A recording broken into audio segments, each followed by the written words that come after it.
오늘 말씀의 제목은 그리스도 안에서 살아가는 법이란 제목으로 말씀을 나누겠습니다. 바울은 앞서서 굴곡진 인생을 살아가는 모든 자들에게 인생의 참된 위로가 예수 그리스도, 유일한 예수 그리스도뿐이시다 라는 것을 권면했습니다. 그런데 그 위로, 인생의 참된 위로가 오직 예수 그리스도밖에 없는데도 많은 사람들이 이것을 잘 알지 못합니다.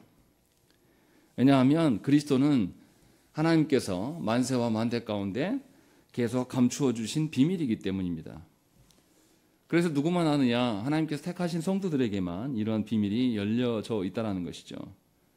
그런데 이것을 우리는 귀하게 여길 줄 몰라요. 다시 말하면 우리도 하나님께서 보여주신 그 비밀이 아직 열려지지 않은 자가 있을 수 있다는 거죠. 그러나 분명히 바울은 이것이 이 비밀이 우리에게 열려져 있어서 우리가 예수를 믿게 되었고 교회 안에 부르심을 받았다라는 것이죠. 그러면 우리는 그 열려진 비밀에 대해서 더 잘 알고 아는 자만이 그 그리스도의 열려진 비밀을 통하여서 풍성한 위로를, 하나님 나라의 그 가치와 질서를 누리고 볼 수 있다라고 권면을 했습니다. 그런데도 우리도 어떻습니까? 그리스도를 통하여서 보여진 그 하나님 나라, 이것이 우리의 것으로 여겨지지 못하고 여전히 세상의 방식으로 살아가고 있어요. 또한 세상과 이단자들은 우리를 계속 유혹합니다. 당신의 위로가, 너의 위로가 그곳에 있지 않다. 세상이 있다. 세상이 위로해 주는 것 봐라. 얼마나 이게 좋냐.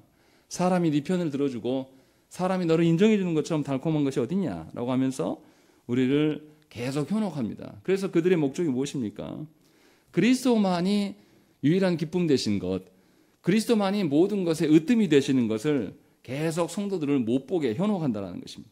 그래서 많은 성도들이 교회 안에 머물고 있으면서도 그리스도를 알려고 하지도 않고, 그리스도를 알려고 하지 않는 이유는 그리스도께서 참된 위로가 되는 것을 인정하지 않는다는 것이죠. 이것이 우리의 실체입니다. 그래서 바울은 이미 계시되어진 그리스도로 말미암아 성도된 자들에게 무슨 이야기를 하냐면 그리스도를 중심에 품고 살아가는 것이 어떤 것인가를 오늘 말씀에서 고민하는 것입니다. 이제는 열려진 것만이 아니라 실제로 너희가 그렇게 살아야 된다. 그럼 어떻게 사는 것이 그렇게 사는 거냐라는 것을 오늘 6절과 7절에서 아주 짧지만 그것을 보여주고 있습니다. 그래서 6절에 뭐라고 합니까? 너희가 그리스도 예수를 주로 받았으니 그 안에서 행하라 하는 것이죠. 그리스도 안에서 살아라 라고 말하는 것이죠. 그래서 오늘 우리가 그리스도로 인하여서 살아간다는 것이 무엇인지 오늘 본문에서 잘 이해를 하셔야 한다는 것입니다. 그래서 6절을 먼저 보시면 너희가 그리스도 예수를 주로 받았으니 그 안에서 행하되 라는 것이죠. 근데 시작이 뭐로 되어 있습니까? 그러므로라고 되어 있어요.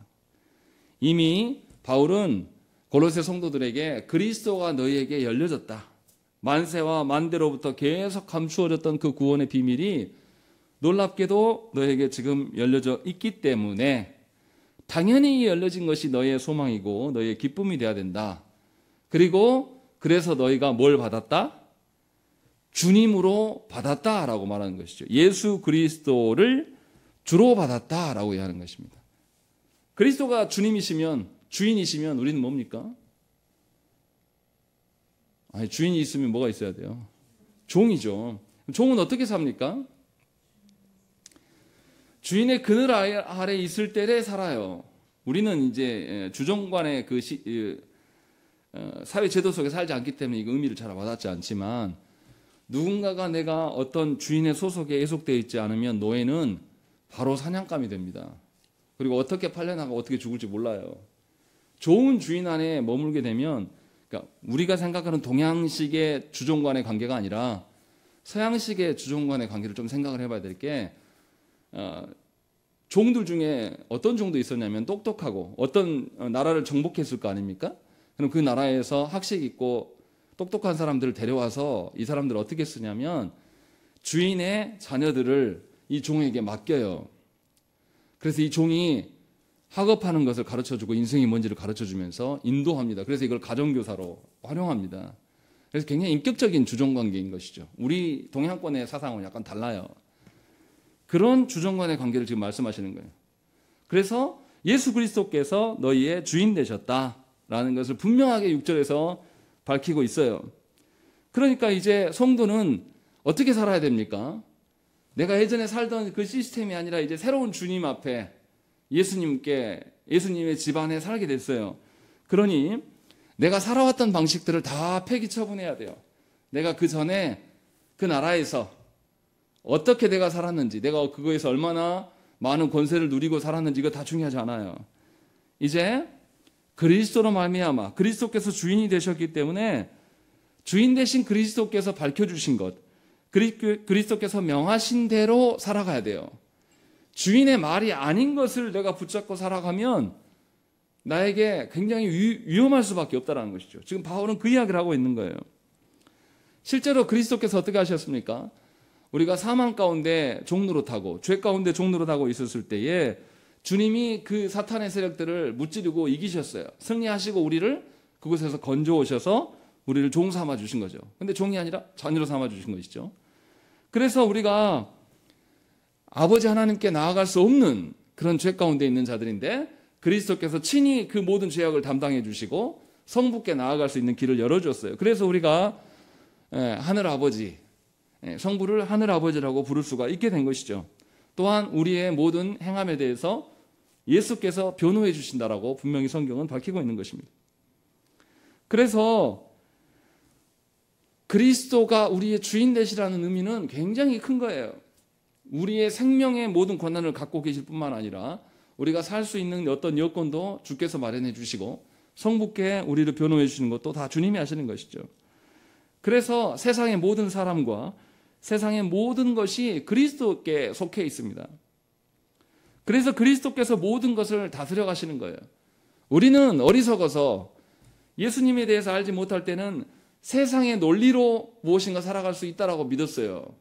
그래서 세상의 힘의 논리, 세상의 어떤 자본주의의 논리에 우리 자녀들이 굴종되지 않고 거기에서 이기기를 바랬던 거죠.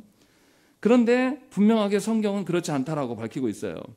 그리고 우리가 살아가는 데 있어서 성령께서 우리를 떠나지 아니하시고 주인의 말, 그리스도 대신 주님의 말씀을 잘 깨달을 수 있도록 우리 안에 내주하여 주심으로 우리를 인도해 주신다라는 것이죠. 그러니까 예수께서 우리의 주인 되신다라는 것은 세상의 관념하고는 완전 달라요. 세상은 주인 되면 그 위에 군림하고 종의 생명을 마음대로 죽이는 그런 주인을 생각하지만 예수 안에서 삼위 하나님 앞에서의 주인됨과 종됨은 전혀 다른 개념이라는 거예요. 종의 생명을 살리고 사탄의 세력에서부터 건지셔서 새로운 질서로 살게 하시고 그를 지키시고 보호하시고 나중에 그리스도의 권한까지도 예수께서 다시 오셨을 때 심판하실 때 그 심판의 권한까지도 우리에게 위임해 주실 것이다. 그리고 그때까지 살아가도록 우리를 지키셔요. 그래서 성령께서 우리 안에서 내주하시면서 일하신다는 거죠. 그러니까 세상의 관점과는 전혀 다른 것이에요. 그런데 여기서 중요한 것은 뭐냐면 주님이시라는 거예요. 주님과 종된 자들 사이에서 주도권은 누가 갖습니까? 당연히 주인이 가져야죠. 이것을 지금 말하고 있는 겁니다.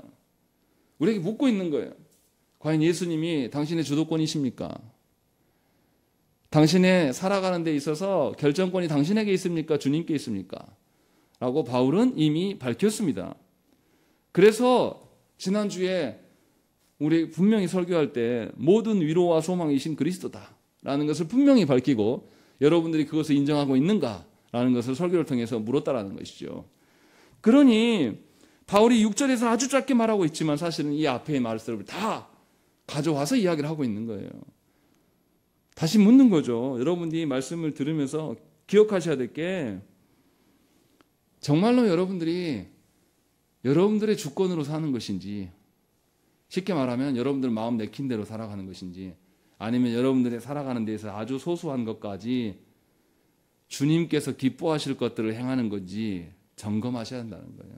그렇지 않으면 6절의 말씀 너희가 그리스도 예수를 주인으로 받았으니 이 말이 통하지 않는다라는 거죠.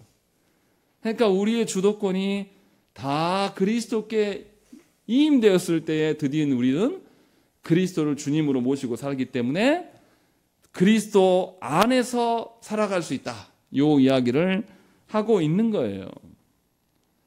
여전히 내가 주권을 갖고 있으면 내가 계획하고 내 뜻대로 돼야 됩니다. 안 그러면 못 견뎌요, 인생이. 내가 계획하고 내가 뜻한 바대로. 여러분들이 인생 많이 살아보셨잖아요. 한두 번 우리가 경험했습니까?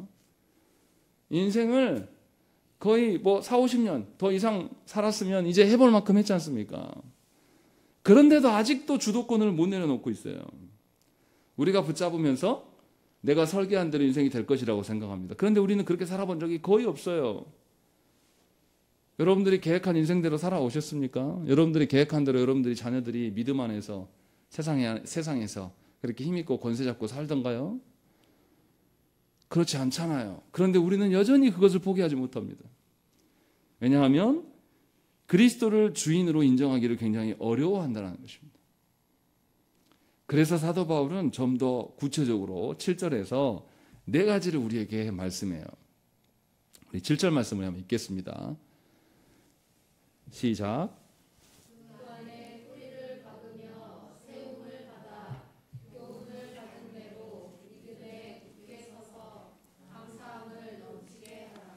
네 가지를 권면하고 있어요.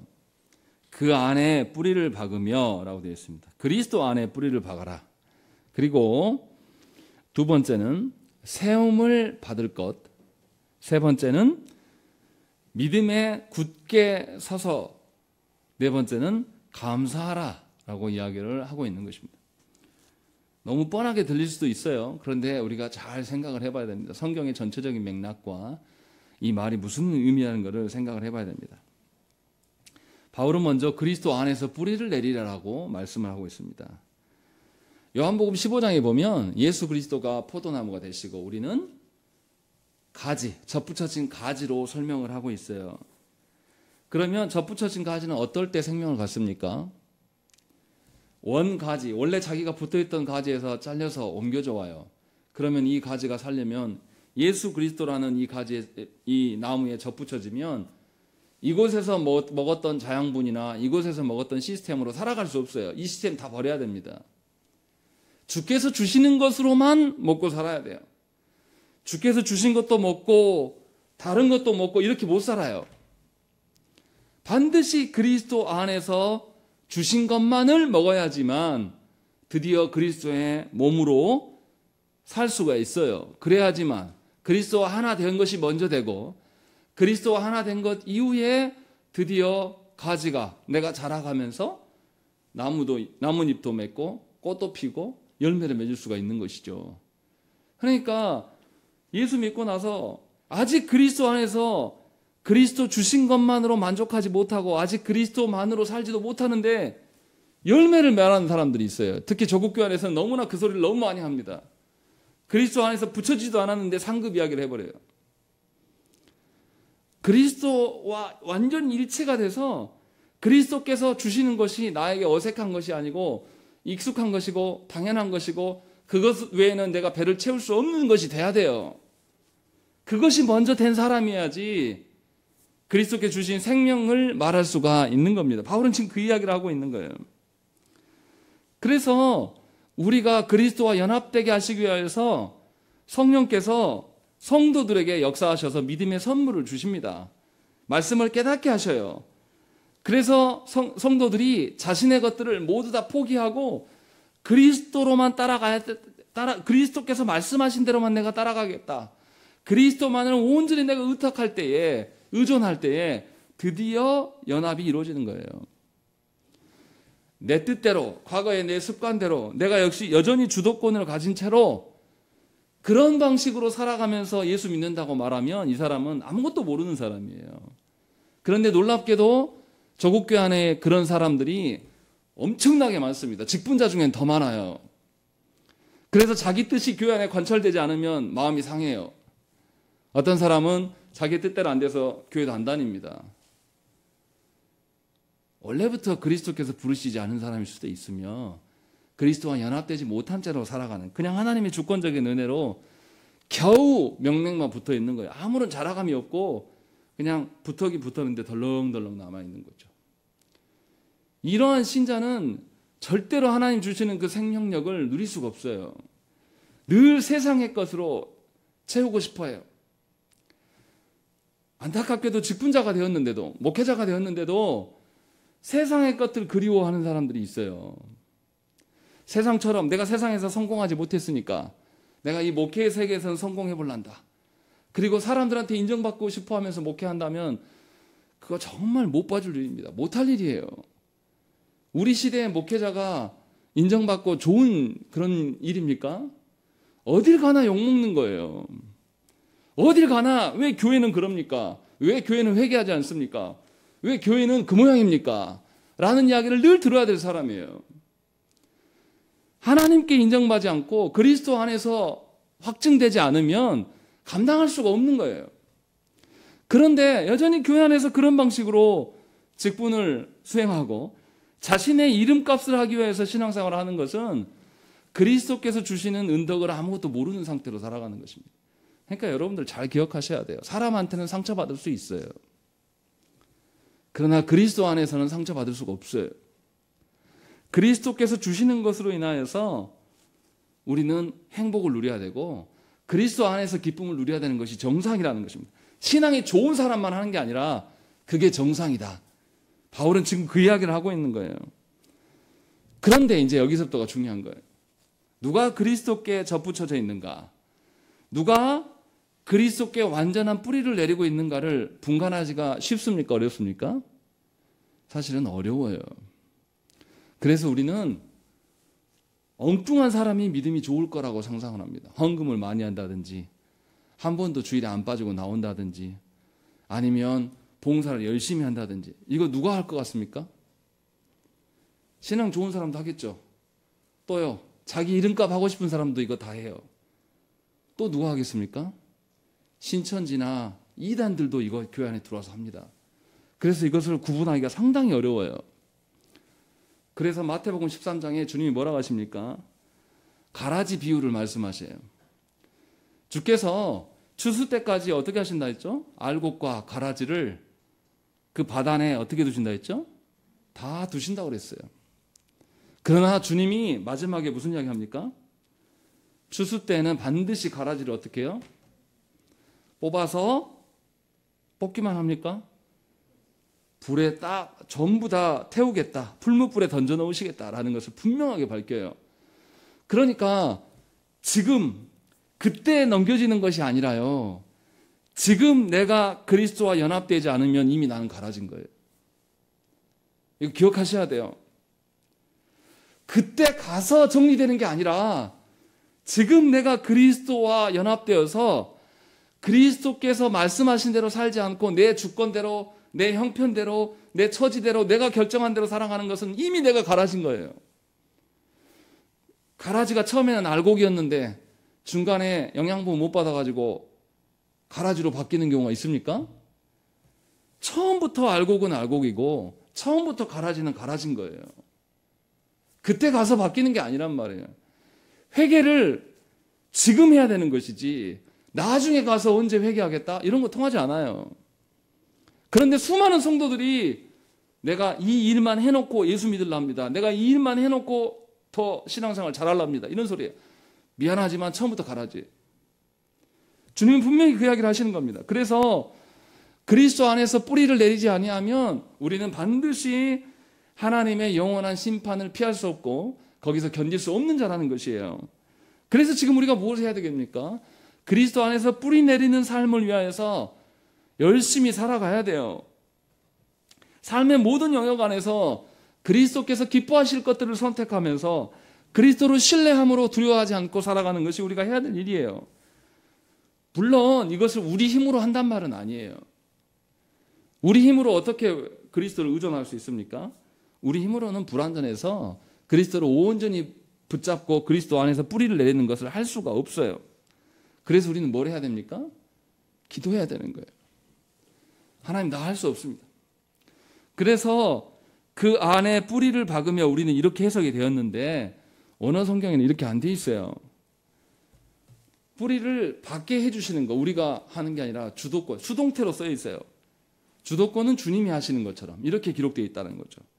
그리고 두 번째로 세움을 받아라고 돼요. 세워라 하지 않았어요. 세움을 받아. 그리스도 안에서 세움을 받으라라고 이야기해요. 성경에서 뭘 세웁니까? 시약 성경에서 예수께서 세우는 이야기. 나무를 세웁니까? 뭘 세우죠? 건물, 집을 세울 때 이 말을 해요. 신약 성경에서 성도를 건물로 비유합니다. 그래서 그리스도께서 오심으로 말미암아 구약의 성전이 아니라 이제 누가 성전이 되었다고요? 성도가 성전이 되었다라고 주님이 말씀하세요. 그래서 이제 성도가 연합하여서 교회로 세워져 가야 돼요. 그런데 성전이 목적이 뭡니까? 성전은 뭐 하는 건물이에요? 하나님께 영광 돌리기 위한 목적인 거예요. 건물 자체가 목적이 아니에요. 건물 자체가 목적이면 어떻게 하겠습니까? 그 건물?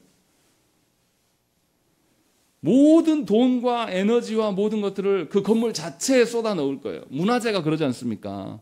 문화재로 딱 지정이 되면 그 건물 사용합니까? 안 합니까? 왕릉이나 궁궐 한번 가보세요. 경복궁이나 가보세요. 그 건물 사용해요? 안 해요? 안 해요. 그냥 보여주려고 하기 때문에 그냥 그 건물 자체만 유지하는 데 다 비용을 써버립니다. 그 건물에서 무슨 행사를 하기 위해서 돈 쓰지 않아요. 건물 자체가 목적인 경우에는. 그런데 성전의 목적은 뭡니까? 하나님께 예배하는 것, 하나님께 제사하는 것이 목적이에요. 그래서 성도는 이제 예수께서 성전이 아니라 성도가 성전되게 하셨어요. 그러면 성도의 목적은 뭐가 됩니까? 성도의 목적은 뭐가 돼야 돼요? 성전의 목적이 뭐니까? 하나님께 예배하는 거니까. 성도의 목적은 뭐죠? 하나님께 예배하는 것입니다. 그래서 성도 스스로가 하나님께 영광이 될 수 있기를, 하나님이 받으실 만한 예배 될 수 있기를 소망해야 돼요. 그런데 성도가 스스로 하나님께 영광을 돌리며 하나님께 예배할 수 있는가? 그렇지 없다라는 거예요. 그래서 그리스도께서 건물의 모퉁이돌이 되신다, 기초가 되신다라는 것을 성경은 계속 이야기를 하는 것입니다. 기초가 없이 건물이 세워질 수 없어요. 또 모퉁이돌 없이는 건물이 서로 연결되지 않아요.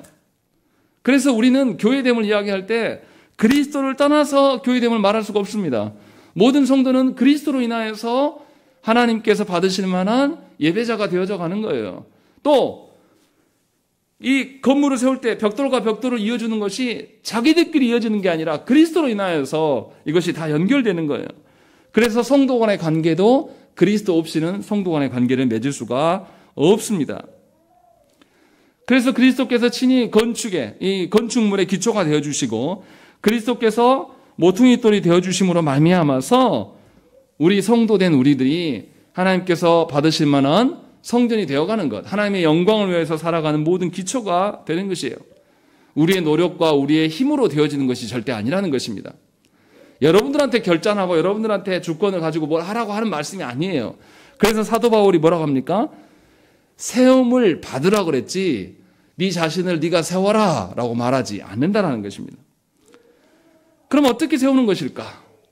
사도행전 20장 32절 말씀 보시면 지금 내가 여러분을 주와 및 그 은혜의 말씀에 부탁하노니 그 말씀이 여러분을 능히 든든히 세우사 거룩하게 하심을 입은 모든 자 가운데 기업이 있게 하시리라 이렇게 말씀해요. 뭐가 우리를 세운다고요?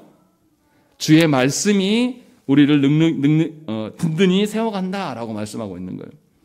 그러니까 우리는 어떻게 해야 됩니까? 그리스도의 말씀에 근거하여서 하나님 앞에서 예배자로 하나님의 뜻과 하나님의 영광을 위해서 살아가는 존재가 되는 것이지 우리 생각에 어떠한 것으로 살아가는 것이 절대 아니에요. 그래서 말씀을 배우셔야 되고 말씀대로 내가 살아보고 익히고 그것에 능숙해져야 돼요. 그냥 성경책만 쭉 읽고 머리로 그냥 아는 정도로 되는 것을 그리스도로 말미암아 세워져 간다라고 말하지 않는다는 거예요. 우리가 무엇인가 전자제품을 쓰려면 반드시 매뉴얼을 읽어요. 그래서 다음에는 안 보잖아요. 우리 여러분들 밥솥에 밥 안 치면서 매뉴얼 찾아보면서 날마다 그거 봅니까? 능숙해지면 더 이상 안 봐요. 그런 것처럼 주의 말씀이 나에게 능숙해져야 되는 거예요. 나의 일상이 돼야 되는 것이죠. 그래서 모든 성도는 성경을 읽고 연구해야 됩니다. 또 자기만 그렇게 살아가는 것이 아니라 교회는 홀로 서 있는 것이 아니에요. 교회는 성도가 함께 살아가는 것이에요. 그래서 그리스도 안에서 모든 성도의 관계는 그리스도를 중심으로 관계가 세워지는 것이죠. 그러니까 우리가 누군가 관계를 맺으려면 그리스도에 대해서 알아야 돼요. 그래서 나만 말씀을 읽고 살아가는 것이 아니라 깨달은 말씀이 성도들에게 있기를 원하면서 그 말씀을 우리가 선언해야 돼요. 그것이 찬양이에요. 그래서 모든 성도가 그리스도로 인하여서 살아가는 것을 이 땅 가운데 계속 선언하면서 살아가는 것이 성도의 기본 원리예요. 기초예요, 기초. 신앙이 엄청 좋은 사람들을 말하는 것이 아니에요. 그래서 성도는 어디에 거하기를 원하겠습니까? 늘 말씀이 선포되는 것을 소망할 수밖에 없어요. 그리스도로 말미암아서 내가 세워져 가기 때문에 그리스도의 말씀이 선포되는 그것을 떠날 수가 없는 거예요. 그래서 성도된 자들은 가장 중요한 것이 뭐냐면 말씀이 선포되는 예배입니다. 예배를 포기하고 나서 성도됨을 말할 수가 없는 거예요. 예배를 존중하지 않으면서 하나님의 어떠함을 말할 수가 없는 거예요. 왜요? 성도 스스로가 개인의 능력과 힘으로 무엇인가를 알아갈 수도 없고 세워갈 수도 없기 때문에, 그래서 하나님의 말씀이 선포되는 것, 그 말씀이 선포될 때도 우리의 능력으로 깨달을 수가 없기 때문에 성령께서 우리를 도우심으로 말미암아서 그것을 우리가 세워져 가는 것을 경험하게 되는 것이죠. 바울이 지금 이것을 우리에게 권면하고 있는 거예요. 그리고 세 번째로 무슨 이야기 합니까? 세 번째로 교훈을 받은 대로 믿음에 굳게 서라라고 이야기를 하는 것이죠. 여기서 굳건해진다는 것은 한 자리에 딱 뿌리를 박고 그냥 가만히 있다, 그런 뜻이 아니에요. 바위에게, 죽어있는 바위에게 굳건해져라 이런 말 안 하거든요. 살아있는 자에게 굳건할 것을 이야기해요. 이 말은 뭡니까? 그리스도 안에서 우리가 성숙하고 자라가야 된다는 뜻이에요. 이것이 굳건해지는 거예요. 이것이 단단해져 가는 것입니다. 그러니까 성도는 교회 와서 그저 자기 자리만 차지하고 있는 것이 성도가 아니에요. 그건 죽은 자예요. 산에 가면 왜 산이 아름답습니까? 계절마다 뭐가 바뀌죠? 나무들이 계속 바뀌어져요. 살아있는 그 생물들의 자태가 달라져서 산이 봄, 여름, 가을, 겨울의 모습이 다 달라요. 똑같은 산인데. 돌멩이는 늘 그 자리에 있습니다. 바위는. 그냥 그럴 뿐이에요. 성도가 돌처럼 되라고 하는 게 아니에요, 지금. 성도가 분명히 받은 교훈대로 자라감이 있어야 된다. 그래서 굳건해지고 단단해져야 될 필요가 있다. 이것을 지금 바울이 이야기를 하고 있는 거예요.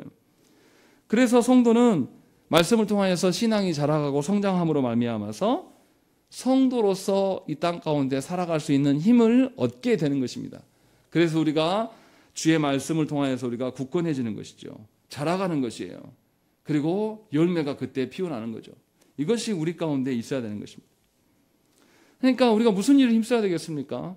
세상에서 성장하고 세상에서 진급하고 세상의 어떤 많은 것들을 소유하기 위해서 살아가는 것이 아니라 하나님 앞에서 강건해지기를 우리가 늘 소망해야 돼요. 그런데 많은 사람들이 이 강건하다라는 단어를 어디다 씁니까? 한 주일 동안 강건하십시오. 한 주일 동안 건강하세요. 이 말입니까? 이 말 아니에요. 강건하란 말은. 당신의 영혼이, 당신의 삶이 삼위 하나님으로 말미암아 삼위 하나님께 굳건히 뿌리를 두고 성장하고 자라가십시오. 이 말이에요. 이 말은 세상에서 아무런 문제가 없단 말이 아니에요. 말씀대로 붙들고 살아가려고 하면 말씀대로 붙들고 살아가는 사람들을 세상 사람들이 가만히 둡니까? 아니에요. 계속 우리를 건드립니다. 그래서 말씀대로 붙들고 살아가면 항상 어려움이 있고 고난이 있어요. 그런데 거기서 흔들리지 않는 것은 주께서 다스리심 앞에 서는 것, 주의 말씀대로 내가 살아갈 때에, 성령의 도우심을 구하고 살아갈 때에 우리가 굳건하게 설 수가 있다는 것이에요. 어렸을 때는, 아이였을 때는 조금만 어려움이 있어도 울고 힘들어하고 낙심해요. 그럴 수 있어요. 그러나 장성해져 가면, 성장해져 가면 어떤 일이 생깁니까?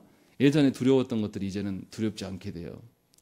예수 믿자마자 그렇게 됐다는 뜻이 아니라 예수 믿고 주의 말씀을 보니 주께서 내가 울고 있을 때, 내가 괴로워할 때도 주님이 나를 떠나가신 적이 없고 나를 돌보심을 깨닫게 되면 똑같은 상황이 연출되었을 때 이제는 더 이상 그것이 나에게 짐이 되지 않아요.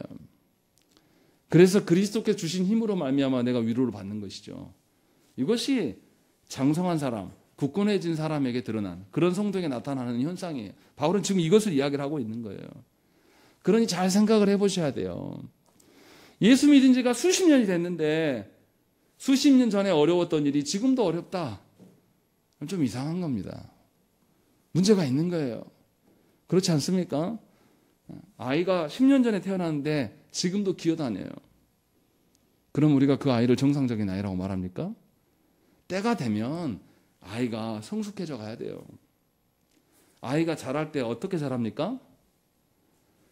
유아였던, 젖먹이였던 아이가 조금씩 걷고 하면서 어떻게 자라요? 어른들이 그러잖아요. 아프면 크더라. 그냥 자라는 아이가 거의 없어요. 어떤 시간이 되면 아파요, 아이가. 이해할 수 없을 정도로. 되게 아프고 남은 아이가 어때요? 살이 빠질 것 같은데 키도 크고 아이가 이제 좀 유아적인 모습들을 조금씩 벗어나는 거죠. 하나님께서 그러한 자연의 이치 속에서도 하나님의 이치를 보여주셔요, 우리에게. 이게 너무 당연한 겁니다. 그러니까 예수 믿으면서 우리가 점점 성장해 주는 것, 점점 하나님 앞에서 자라가는 일에 우리가 열심을 내야 돼요. 하나님께서 자라게 하시는 그 길 아래서 우리가 힘쓰고 애써야 된단 말이에요. 아이가 어때요? 젖먹이 아이가 무슨 일을 가장 열심히 합니까? 엄마의 젖을 빠는데 얼마나 많은 에너지를 쏟아냅니까? 저는 저희 자녀들이 이렇게 젖먹일 때 보면 놀라울 정도로 빨아제껴요. 아마 입이 헐 것 같아요. 저한테 그렇게 하라 그러면. 그런데 놀랍도록 그렇게 잘 먹어요. 그렇게 먹는 아이가 잘합니다. 하나님의 말씀 앞에서 하나님의 말씀을 받아먹는 것이 가장 중요한 일이어야 돼요. 그런데 너무나 안타깝게도 많은 성도들 가운데 하나님의 말씀을 배우고 먹고 자라는 일에 중심을 두지 않는 성도들이 참으로 많아요. 특히 저국교 안에서는 누가 안 합니까? 직분자들이 생각이 없어요. 배울 생각이 전혀 없습니다. 기가 막힐 노릇이에요. 오래되면 될수록 더 자라가야 되고 하나님 나라가 가까워짐을 알기 때문에 더 잘 먹을 수밖에 없어요. 그게 정상이에요.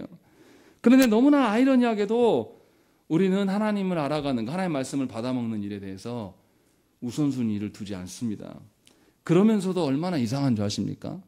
우리 각자가 우선순위가 둔 일이 있어요.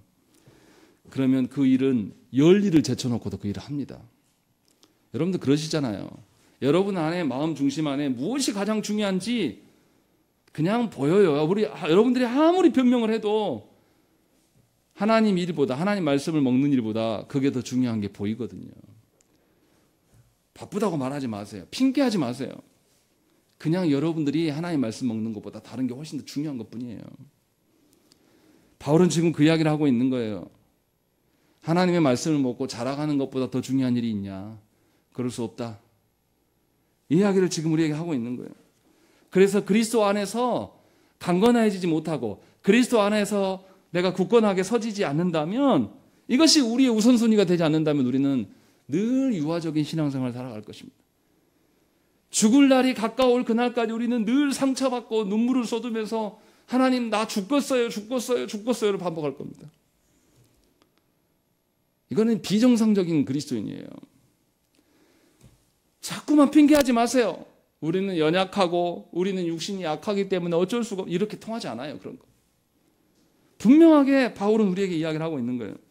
우리가 영적으로 또 일상의 삶 가운데서 그리스도의 말씀을 능숙해지고 말씀대로 살아가면서 강건함을 취하지 못한다라면 뭔가 이상한 그리스도인이라는 걸 깨달아야 돼요. 내가 정말 이상해져 가고 있구나.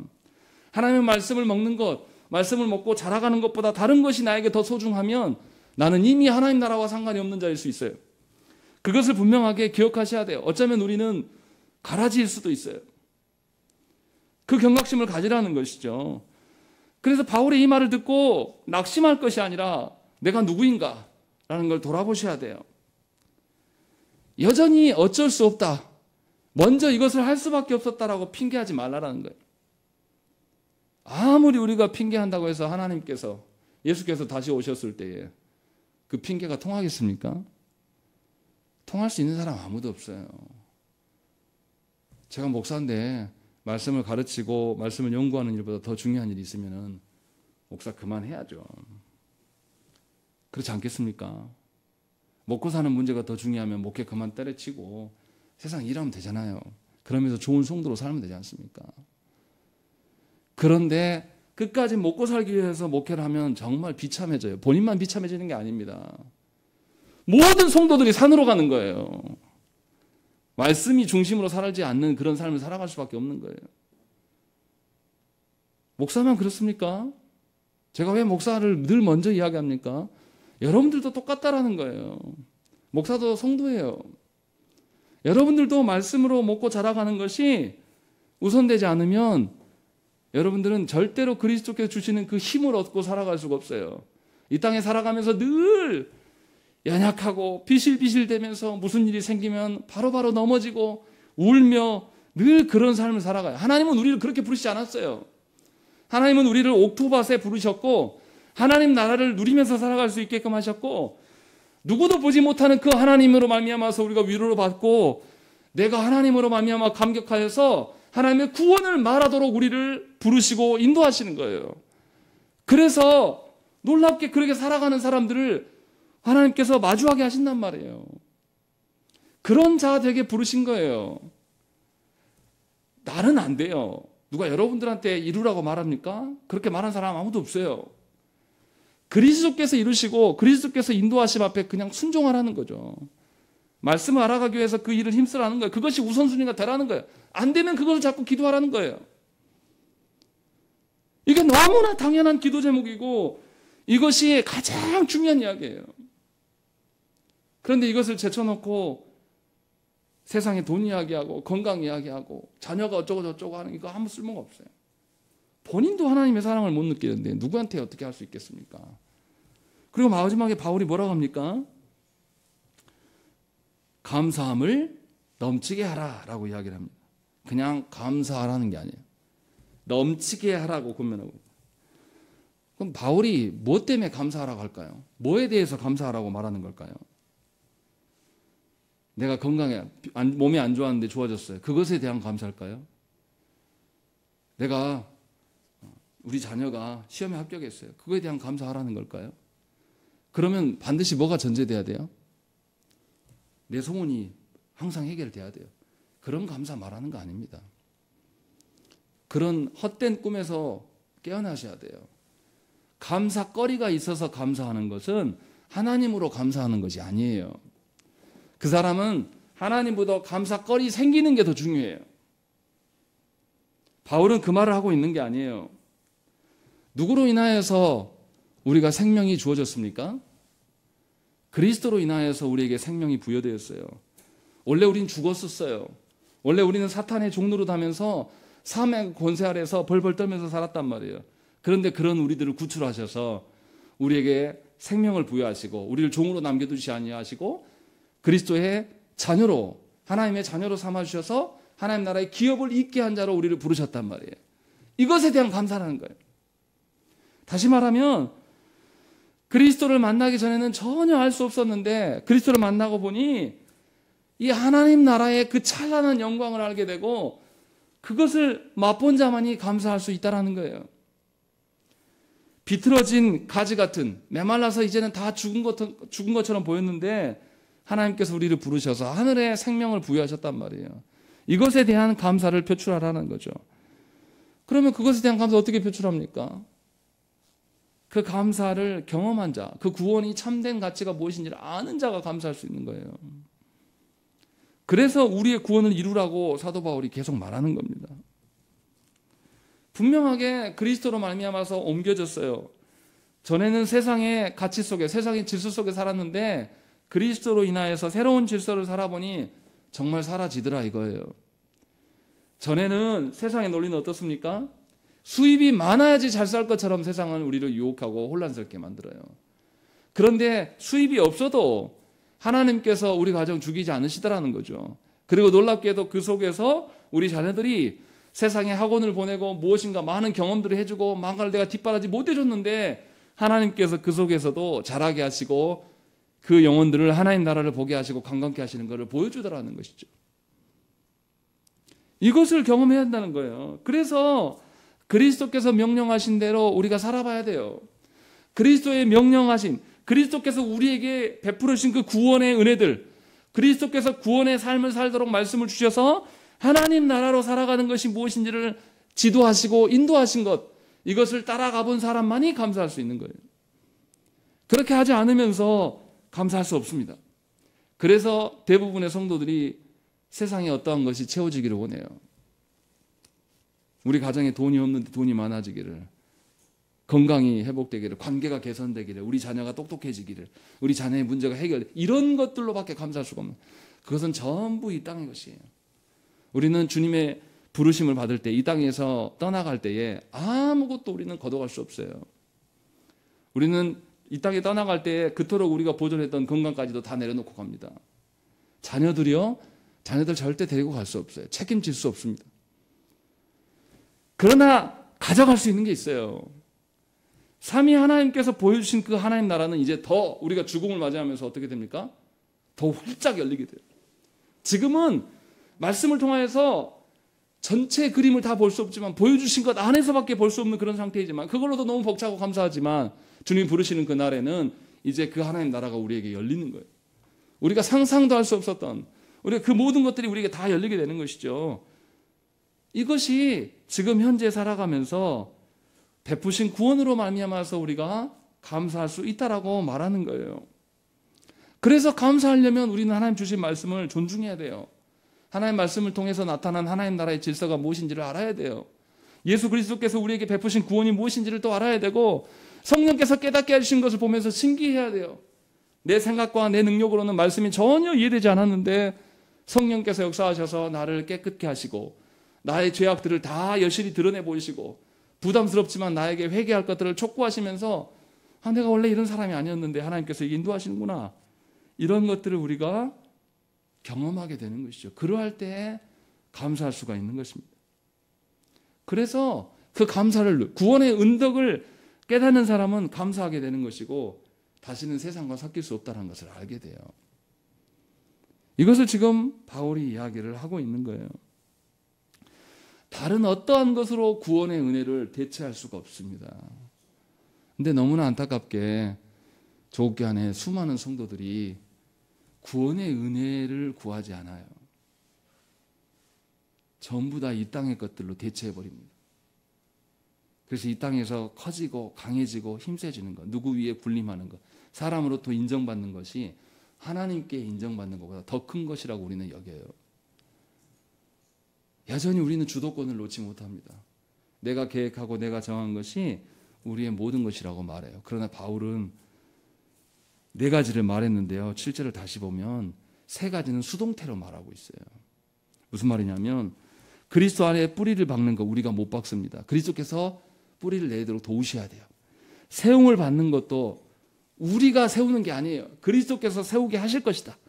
그리고 믿음에 굳게 서고 자라는 것도 그리스도께서 해 주시는 거예요. 이 말이 무엇입니까? 전부 다 삼위 하나님께 달려있는 이야기예요. 그래서 우리는 하나님께 더욱더 머리를 조아리면서, 하나님께서 나를 뿌리를, 그리스도 안에만 뿌리를 먹고 그 그리스도로 말미암아서 살게끔 해달라고 간구해야 되는 것이고, 또한 그리스도로 말미암아서 우리가 교회됨으로 세워질 수 있기를 하나님께 구해야 돼요. 그리고 그리스도 안에서 자라가며 열매를 맺어가는 것들을 우리가 소망하는 것, 하나님께 구하는 것, 이것이 우리가 해야 될 일. 다시 말하면 하나님께서 행하신 일들에 대한 반응으로서의 역할이 세 가지예요. 우리가 하는 게 아니에요. 그리고 그 총체적인 것을 뭐라고 말합니까? 마지막에 네 번째, 감사함을 넘치게 하라. 어떨 때 감사함이 넘치겠습니까? 삼위 하나님께서 베푸신 구원의 은혜를 풍성하게 깨닫고 누릴 때에, 경험할 때에 그냥 감사가 아니라 감사가 넘쳐나는 거죠. 감사는 누가 하는 겁니까? 하나님이 하는 겁니까? 내가 하는 겁니까? 내가 하는 거예요. 세 가지는 하나님이 다 하셔요. 삼위 하나님께서 우리에게 이루실 것입니다. 그리고 감사하는 것은 우리가 해야 돼요. 근데 이 감사가 어떤 것이라고요? 삼위 하나님께서 행하신 구원에 대한 반응으로서의 감사예요. 그러니 우리의 노력이나 우리의 똑똑함이나 우리의 힘으로 되어지는 것이 아니에요. 삼위 하나님께서 행하시는 것이에요. 삼위 하나님이 주체자세요. 삼위 하나님이 깨닫게 하시고 적용하시는 것도 삼위 하나님이 하시는 것이고 잘하게 하시는 것도 삼위 하나님이 하시는 거예요. 나도 그렇고 여러분들이 그렇게 걱정하는 여러분들의 자녀들도 똑같아요. 여러분들이 뭐 뒷바라지 해줬다고 잘 크는 게 아니에요. 못 해줬다고 못 크는 것도 아니에요. 하나님은 우리가 생기기 전부터 영원 전부터 우리 자녀들까지 우리 대대손손까지 다 계획해 놓으셨어요. 그리고 우리를 불러놓으셨어요. 그런데 쓸데없는 고민들을 우리가 하는 겁니다. 내가 뭔가를 해서 될 것처럼 내가 못 해줘서 우리 자녀가 어쩔 것처럼 우상숭배하지 말라라는 거죠. 절대 아니에요. 삼위 하나님께서 행하신다고 했어요. 그것에 대해서 우리는 구원의 은덕을 깨달아서 감사할 수 있기를 소망해야 되는 것이에요. 우리는 반응하는 것이지 우리가 주체자가 아니라는 것입니다. 그러니 우리의 삶은 우리 뜻대로 되어지면 안 돼요. 우리의 삶에서 하나님의 행하심이 드러나기를 구해야 된다는 것입니다. 얼마나 가볍고 좋습니까? 하나님께서 행하시는 것 나에게 적용도 하나님이 하신다니까. 우리는 그냥 하나님께서 행하시는 것을 마땅히 하나님 뜻대로 하십시오. 하나님 명하신 거 있으면 그렇게 하세요. 우리는 순종만 하면 돼요. 여러분 병원 가서 어떻게 해요? 위 내시경 할 때 어떻게 합니까? 간호사가 와가지고 옆으로 누워 다리 이렇게 하세요 하면 여러분 어떻게 해요? 못 하겠어 이런 사람 있습니까? 안 아팠어도 위 내시경 할 때 되면 다 하잖아요. 막 입에다가 막 집어넣어도 힘들어 죽겠어도 버티잖아요. 의사가 하라는 대로 그렇게 하시라는 거예요. 삼위 하나님 앞에서. 하나님께서 다 설명하시고 해명하시며 인도하실 것을 우리에게 약속해 주신 거예요. 그럴 때 성도는 정말 하나님의 궁극적인 강건함을 누리며 살 수 있다라고 바울은 우리에게 이야기를 하고 있는 것이에요. 그러니까 감사를 올려드리는 것은 하나님께 득이 되는 것이 아니에요. 1차적으로 우리에게 엄청난 유익입니다. 하나님이 주시지 않은 것에서 감사를 막 찾는 것은 교만이고 죄예요. 하나님이 주신 것으로 인하여서 감사함을 누리게 되는 것은 놀라운 비밀을 보게 되고 그로 말미암아 하나님의 것으로 내가 풍성해지는 것을 경험하게 돼요. 그러니 우리에게 놀라운 것이에요. 우리에게 하나님이 주시는 것들을 여실히 경험하라고 지금 말씀하고 있는 거예요. 그런데 여기에서 중요한 게 있어요. 감사함을 넘치게 하라라고 이야기했어요. 감사함을 넘치게 하면 좋겠습니다 이렇게 말하잖아요. 감사함을 넘치게 하라라고 이야기했어요. 권면하는 것이 아니라 명령입니다. 반드시 해야 된다는 거예요. 그렇지 않으면 우리는 그리스도 안에서 살아갈 수 있는 자가 아니라는 거예요. 그러니 여러분들의 뜻대로 살지 마시라는 거예요. 예배 드리는 것도 내가 할 만해서 내가 그런 여건이 돼서 예배 드리러 나오는 게 아니에요. 목회자인 저는 제가 늘 설교가 할 만하고 뭐 해서 여기 있는 줄 아십니까? 그렇지 않아요. 여러분들이 목사 됐다고 해서 설교가 막 잘 되고 올 때마다 몸이 늘 강건하고 아무 문제가 없고 이렇게 단에 서는 게 아니에요. 제가 부목사 때 모시고 계셨던 담임 목사님이 어느 날 새벽기도 오셨는데 와가지고 딱 성경 시편 한 절 있더만 기도하십시오. 설교도 안 하고 바로 기도합시다 하고 가시더라고요. 알고 보니까 설사병이 나가지고 설교를 못해요.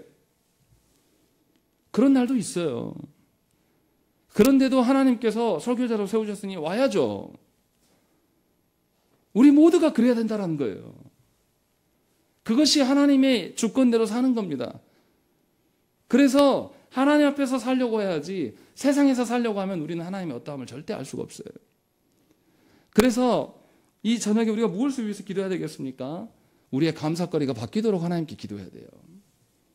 세상에 어떠한 것들이 변하지 않고 내가 바라던 것들이 이루어지지 않아도 나는 이미 무엇이 이루어졌습니까? 나에게?